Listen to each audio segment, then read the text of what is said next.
सिखिरि सना दैमारि आं थाखो 10 आव फरायो। दिनै फरायसालियाव फैनानै जोबोद गोजोननाय मोनदों लोगोफोरजों लोगो मोनज्लायनायखाय आरो फोरोंगिरिफोरखौ नुनायनि थाखाय जोबोद गोजोननाय मोनदों। मास्क लानानै फैदों आरो सेनिटाइज खालामदों आरो जोङो नेमखान्थि बायदि सोलिदों। खुलुमबाय, आंनि मुङा बबिता बसुमतारी। बे फरायसालिमुवा केशवकान्त बरुवा गार्लस हाइ स्कुल। रैखाथिनि थाखाय जों मास्क आरो सम सम सेनिटाइजार खालामदों।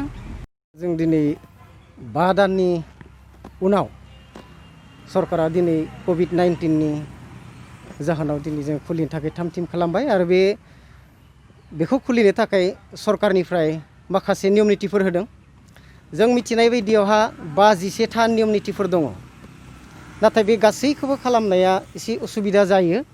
थेवबो जाय नियम नितिखौ नियम खान्थिखौ मानिब्ला जोङो बे सन्देरनाय बेरामनिफ्राय जों बारग'नो हागोन। जों दा बेखिनिखौ खालामनाय जादों। बिखेखकै जोंहा साफ्रोमबो फरायसुला फरायसुलि बा जोंनि जेसेबांखिनि फोरोंगिरि लोगोफोर दङ साफ्रोमनिबो खुगायावहा मास्क थानांगौ। लोगोसे आरो जायफोर फरायसुलिफोरा बा फरायसुलाफोरा क्लासाव थाखोआव जगोन जिरायगोन बे समाव 6 फुट गोजानहै जनाय जागोन आरो मोनसे क्लासावहाय सा 20 फरायसुलिफोरखौ लानानै जोङो क्लास खालामनांगोन। बबे थाखोखौ क्लास खालामदों? जोङो मोननै सरकारनि अर्डार मथे निर्देश मथे जोङो मोननै थाखोखौ लानाय जागोन, थाखो 9 आरो थाखो 10। दा बे मोननैखौबो जोङो सानसेनि उनाव बारै जोङो खालामनो थाखाय थाम-थिम खालामनाय जादों।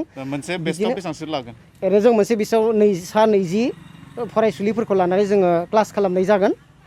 आरो सरकारनि अर्डार मथे जोङो फुंनि 9 बाजिनिफ्राय 12 बाजिसिम मोनसे बेट्स आरो 1 बाजिनिफ्राय 4 बाजिसिम मोनसे बेट्स। दा बिदिहै सरकारा जोंनो अर्डारखौ होदों।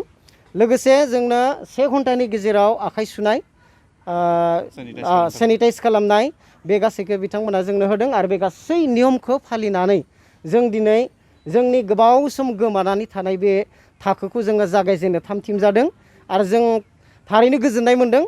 जोंनि गथ'फोरजों जोंनि फरायसुला फरायसुलिफोरजों लोगो मोनज्लायनो थाखाय जोंनि फोरोंगिरि लोगोफोरजों लोगो मोनज्लायनायनि थाखाय जों दा बयबो गोजोननाय मोनसे अनुभब खालामनो हादों।